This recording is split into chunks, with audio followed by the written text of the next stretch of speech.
గోదర్కని వాసులారా, దయచేసి మీ అందరికి దండం పెట్టి చెప్తానా, మీరు ఎందుకు భయపడతాను? రండి, ఓపెన్గా మాట్లాడండి, మీకు సంబంధించిన బాధ చెప్పండి.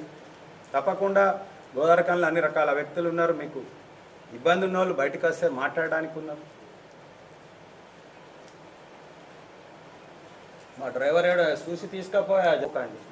ఆంధ్రాలో చూస్తూ ఉన్నాం, తప్పుడు కేసులు పెట్టిన వాళ్ళు, తప్పుడు భూములు గుంజుకున్న వాళ్ళకు, తప్పుడు ఇట్లాంటి వ్యవహారం జరిగిందంత ప్రభుత్వాలు మారినాక ఆటోమేటిక్ మళ్ళీ కేసులు అవుతాయి.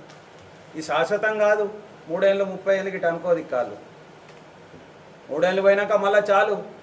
ఎవరెవరి మీద కేసులు అక్రమంగా పెట్టారు, ఎవరి భూమి అక్రమంగా గుంజుకున్నారు, ఎవరి లావాదేవీలు, ఈ బూడిది వెనక ఏమైంది, దీని వెనక ఏమైంది, దాని వెనక ఏమైంది, ఎవరి ప్రమేయం ఉన్నది, దీనికి ఎవరు వత్తాసు పలికిర్రు, ఏ అధికారి వేధిస్తాడు.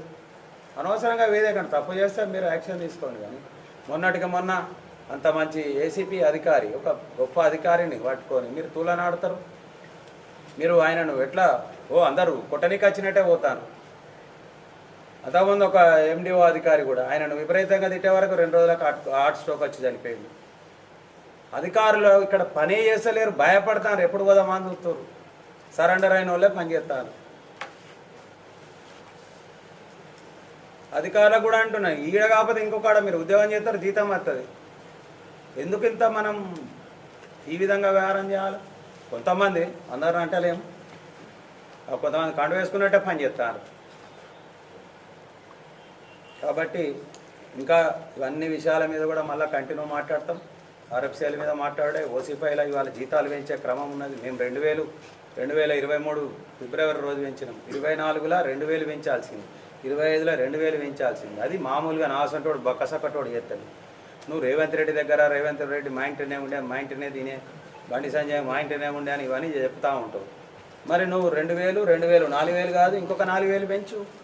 హైపర్ కమిటీ వేతనం ఇప్పి జీవో నెంబర్ 22 అమలు చేయను.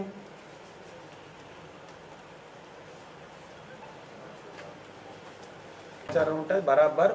ఆ లోడింగ్ కానీ ఈ తప్పుడు విధానాలు నడిచేదాన్నిటికి కూడా మేము నిరాహార దీక్షలు చేస్తాం, ధర్నాలు చేస్తాం, అన్ని రకాల చేస్తాం. బూడిదెనకు ఈ అక్రమాన్ని గోదర్కన్లో నడవాలి.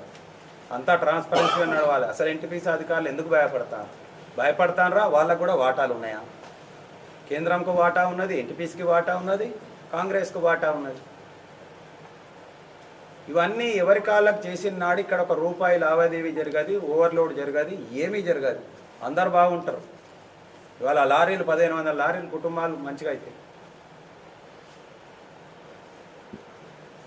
దయచేసి అందరూ దీన్ని మంచి సలహాగా స్వీకరిస్తే మంచిది, లేకపోతే కాలం సమాధానం చెప్తుంది. స్థానిక ఎమ్మెల్యే ఇక్కడ అప్పుడున్నటువంటి పరిస్థితులలో అనేక హామీలు ఇచ్చి గెలిచిండు, అభివృద్ధి చేస్తా అని హామీ ఇచ్చిండు. ఇవాళ అభివృద్ధి అనేది ఎక్కడా లేదు. 50 డివిజన్లలో 10 డివిజన్లలో కూడా వర్క్ నడుస్తలేదు. ఏ కాంట్రాక్టర్ పనిచేస్తలేదు. వీళ్ళని చూసి భయపడి పారిపోతాను, అధికారులు పారిపోతాను. అభివృద్ధి అనేదే లేదు. కూలగొడతా ఉన్నారు లక్ష్మీనగర్. ఒక ప్రణాళిక లేదు వీళ్ళ దగ్గర, ఒక బడ్జెట్ లేదు, ఒక డిపిఆర్ లేదు, ఒక పబ్లిక్ హియరింగ్ లేదు. ఒక జనాలలో ఎమ్మెల్యే పోయి కూర్చొని అన్నాడు మాట్లాడలే, ఒక చర్చ పెట్టకుండా విచ్చాలు పెడతానంగా ఈ కూలగొట్టే పేరు మీద ఊరందరినీ భయపెట్టుకుంటా ఇసుక అమ్ముకుంటాడు, మట్టి అమ్ముకుంటాడు. మొరుమూర్ల మట్టి ఇంత పెద్ద డంపు ఉన్నది, ₹1,00,00,000 డంపు ఉన్నది. అది ఎప్పుడో పోతుంది. ఓసీ5కి వెళ్ళి మట్టి పోతుంది, దాంట్లో కమిషన్ వస్తుంది. ಅವರು ప్రధానంగా ఇవాళ రాష్ట్ర వ్యాప్తంగా రామగుండం దేనికి ఫేమస్ అంటే బూడిదకు ఫేమస్. ఈ బూడిదల ఇక్కడ ఉన్నటువంటి ఎమ్మెల్యే ప్రత్యక్షంగా ఎవరిని పని చేసుకోనియకుండా స్థానిక లారీలకు నష్టం చేసుకుంటా, స్థానిక వ్యక్తులకు నష్టం చేసుకుంటా, కాంట్రాక్టర్లతోటి బయటి కాంట్రాక్టర్లతోటి కుమ్ముక్కు అయిపోయి ఎన్టీపీసీని బెదిరిస్తాడా, లేకపోతే ఎన్టీపీసీ అధికారులకు వాటా ఉన్నదా, లేకపోతే బండి సంజయ్కి ఇలా వాటా ఉన్నదా? బండి సంజయ్ ఎందుకు భయపడతాడు? అసలు బీజేపీ ఎందుకు కేంద్రంలో భయపడుకుంటే ఇన్ని ఉద్యోగాలు అమ్ముకుంటే వాళ్ళు ఎందుకు మాట్లాడతలేరని మేము పత్రికా విలేకరుల సమస్య ద్వారా మేము మిమ్మల్ని అడుగుతా ఉన్నాం. ఇదంతా ట్రాన్స్పరెన్సీగా నడవడం కోసం స్థానిక లారీలకే టిప్పర్లకోమో బూడిది కొట్టడానికి అవకాశం ఇవ్వండి. దాంట్లో ఊర్లు ఈ ప్రత్యక్షంగా నరకం అనుభవిస్తున్న ఊర్లకు అవకాశం ఇవ్వండి, స్థానికులకు అవకాశం ఇవ్వండి. అదేవిధంగా నేషనల్ హైవే కొట్టే దూరం పోయే ప్రతి బండి కూడా మా గోదర్కన్ లారీ అసోసియేషన్ ద్వారానే నడపాలి, టెండర్ వాళ్ళకే ఇవ్వాలి. ఓన్లీ కొట్టేది ఓవర్లోడ్ ఉండదు. ఎన్టీపీసీ మాత్రమే లోడింగ్ చేయాలి. అది ఒక ఒక ఫీజు పెట్టుకొని 500 పెడతావా, లోడింగ్కు 1000 రూపాయలు పెట్టుకుంటావా, ఎన్టీపీసీ టెండర్ ద్వారానే నింపాలి. బయటి వ్యక్తులకు ఎవరికి కూడా నింపే అవకాశం ఇవ్వద్దు. ఇంత పెద్ద వ్యవస్థ కలిగిన ఎన్టీపీసీలా ఇది మహారత్న కంపెనీ ఇంత అవినీతి జరుగుతూ ఉంటే ఎన్టీపీసీ అధికారులు కానీ కేంద్రం కానీ బీజేపీ కానీ ఎందుకు కామ్గా ఉంటుందని మేము అడుగుతాము.